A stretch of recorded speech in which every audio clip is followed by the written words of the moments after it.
মন্দির নগরী এই বিষ্ণুপুরের ইতিহাস হাজার বছরেরও পুরনো। বিষ্ণুপুরের আনাচে কানাচে এবং আশেপাশে ছড়িয়ে আছে অজস্র ঐতিহাসিক নিদর্শন, আর সেই সঙ্গে আছে অনেক গল্প। আমরা চেষ্টা করেছি কয়েকটি পর্বের মাধ্যমে সেই অচেনা ইতিহাসগুলোকে আপনাদের সামনে তুলে ধরার, সেই সঙ্গে সেই সমস্ত গল্পগুলোকেও তুলে ধরার যেগুলো বিষ্ণুপুরের ইতিহাসে একটা গুরুত্বপূর্ণ স্থান অধিকার করে আছে। আগের পর্বে আমরা আপনাদের নিয়ে গেছিলাম বাঁকুড়া জেলার সবচেয়ে বড় পাথরের মন্দির গোকুলচাঁদ মন্দিরে। ইচ্ছে করলে উপরের আই বাটনে ক্লিক করে ভিডিওটা দেখেও নিতে পারেন। এই পর্বে আমরা আপনাদের নিয়ে যাব বিষ্ণুপুরের রাজবাড়ি সংলগ্ন হাওয়া মহলে, এবং সেই সঙ্গে শোনাবো এই হাওয়া মহলে ঘটে যাওয়া বিষ্ণুপুরের ইতিহাসের সবচেয়ে কলঙ্কিত অধ্যায়। মেঘটুকুর ব্লগে আপনাদের সবাইকে স্বাগত।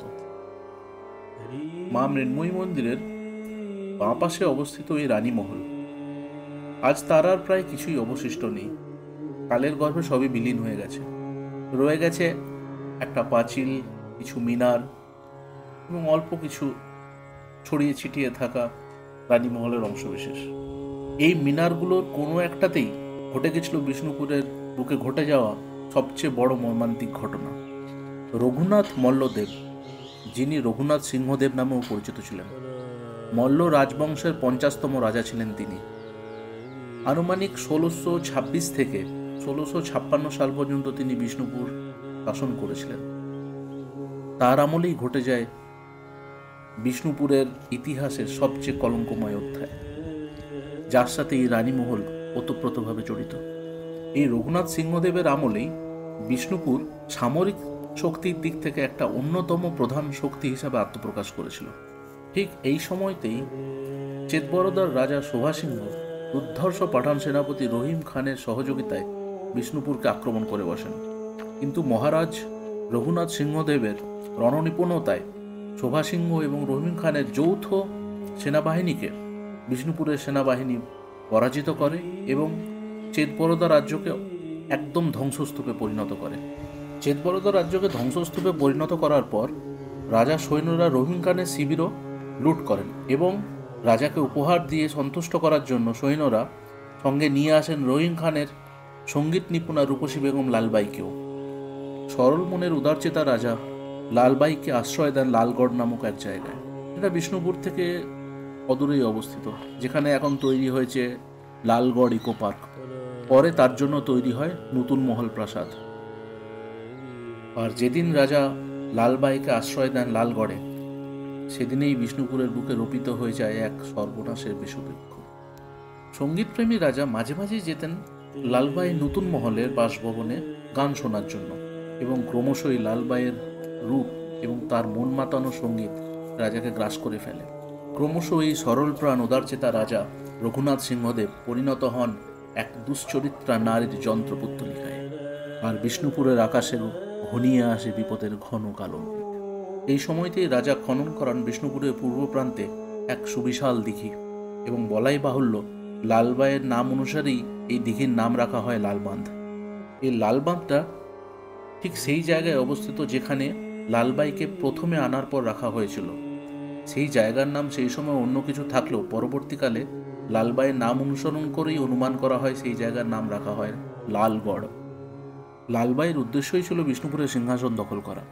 রাজা রঘুনাথ সিংহদেবকে নিজের হাতের পুতুলে পরিণত করে এমন পরিস্থিতির সৃষ্টি করেন, যার জন্য রাজার আপন ভ্রাতা গোপাল সিংহদেবকেও আত্মগোপন করে থাকতে হয়।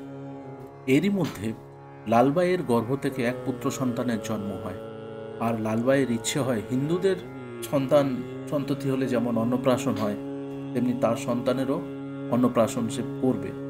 আর এই অন্নপ্রাশন উপলক্ষে লালবাই তার মুসলমান বাবুর্চির তৈরি করা খাবার সারা বিষ্ণুপুর নগরের প্রজাদের একসঙ্গে খাওয়াতে চায়। রাজা প্রথমে অসম্মত হলেও পরে লালবাইয়ের কথা মেনে নেন এবং সেই অনুযায়ী আদেশও জারি করে ফেলেন। বর্তমান নতুন মহল শ্মশানকালী মন্দিরে যাওয়ার ঠিক আগে ভোজনটিলা বলে একটি জায়গা আছে। সেই জায়গার জঙ্গল সমস্ত পরিষ্কার করে রাজ্যের প্রজাদের খাওয়ানোর বন্দোবস্ত করা হয়। গুপ্ত বৃন্দাবন নামে পরিচিত এই বিষ্ণুপুরের অধিবাসীরা ছিল একনিষ্ঠ হিন্দু এবং বৈষ্ণব মতে দীক্ষিত। রাজার এই স্বেচ্ছাচারিতা অনেক দিন ধরেই একটা ধূমায়িত রোষ বা বিদ্রোহ যেটা চাপা ছিল, কিন্তু রাজার এই আদেশের ফলে সেই বিদ্রোহ এবার চরম সীমায় পৌঁছল। রাজ্যের এই দুর্দিনে এগিয়ে আসেন মহারানী চন্দ্রপ্রভা। তিনি রাজকর্মচারীদের আদেশ দেন যে যেভাবেই হোক, ছলে বলে কৌশলে রাজধর্ম রক্ষা করতে হবে, ধর্ম রক্ষা করতে হবে। এদিকে বিদ্রোহের খবর কানে যেতেই রাজা রঘুনাথ সিংহদেব গর্জে উঠলেন এবং আদেশ দিলেন সমস্ত রাজকর্মচারীদের নতুন মহল বাসভবনে আসার জন্য। কিন্তু ততক্ষণে অনেক দেরি হয়ে গেছে। কোনো রাজকর্মচারী রাজার আদেশে নতুন মহলে গেল না। রাজা রঘুনাথ সিংহদেব তখন মহারানীর সাথে বোঝাপড়া করার জন্য আসেন রাজবাড়ির অন্তঃপুরে। কিন্তু মহারানী তখন ছিলেন এই হাওয়া মহলের কোনো একটা মিনারের উপরে। মহারাজা সেখানেই যান মহারানীর সাথে কথা বলার জন্য। রাজা মহারানীর কাছে জানতে চান কোন সাহসে তিনি এই কাজ করছেন, কিন্তু মহারানী চন্দ্রপ্রভাও নির্ভীক এবং দৃঢ় কণ্ঠে রাজাকে তার এই সর্বনাশী আদেশ প্রত্যাহার করে নেওয়ার জন্য অনুরোধ জানান। কিন্তু রাজা অবিচল। কোনো উপায় না দেখে রানী তার রাজকর্মচারীদের ইঙ্গিত দেন শেষ উপায় অবলম্বন করার জন্য। মহারানীর ইঙ্গিত পেয়েই এক আততায়ী ঝাঁপিয়ে পড়ে রাজার উপর। এই আততায়ীর হাত থেকে আহত হয়ে পালাতে গিয়ে রাজা এই মিনারের উপর থেকেই, হাওয়া মহলের মিনারের উপর থেকে ঝাঁপ দেন নিচে থাকা হরিণের খাঁচার উপর। নিচে পড়ে ক্ষতবিক্ষত হয়ে মারা যান রাজা রঘুনাথ সিংহদেব। রাজার মৃত্যুতে ধর্ম রক্ষা পায় এবং রাজ্যের মধ্যে ফিরে আসে এক স্বস্তির নিঃশ্বাস। সকলের বুক থেকে ধর্ম নাশ হবার পাষাণভার নেমে যায়। কিন্তু এরপরে নেমে আসে হাহাকার।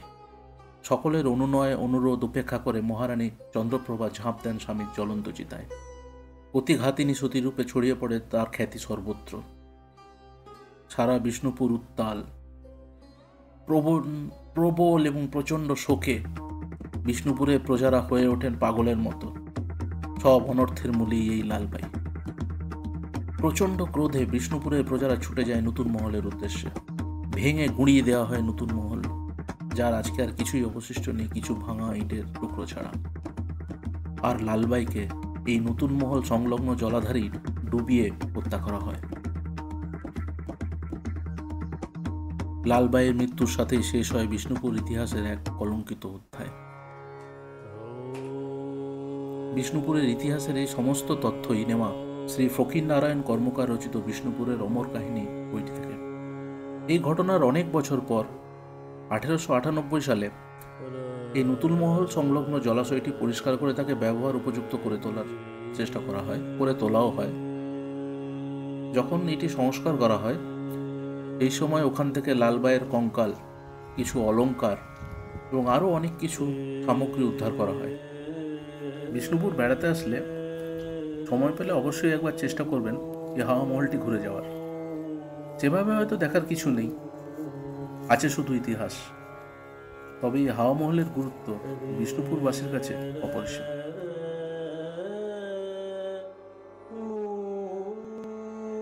এই লালবাঁধের জলেই আজও হয়তো অনেক রহস্য লুকিয়ে আছে। অনেকেই মনে করেন লালবাইকে এই লালবাঁধের জলেই ডুবিয়ে হত্যা করা হয়েছিল। সে যাই হোক, এই লালবাই হলো বিষ্ণুপুরের ইতিহাসের সবচেয়ে কলঙ্কিত অধ্যায়। এই লালবাইয়ের জন্যই বিষ্ণুপুরবাসী হারিয়েছিল তাদের সবচেয়ে প্রিয় রাজা এবং মহারানীকে। আজ তাহলে এই পর্যন্তই। দেখা হচ্ছে পরবর্তী পর্বে। ভালো থাকবেন, সুস্থ থাকবেন।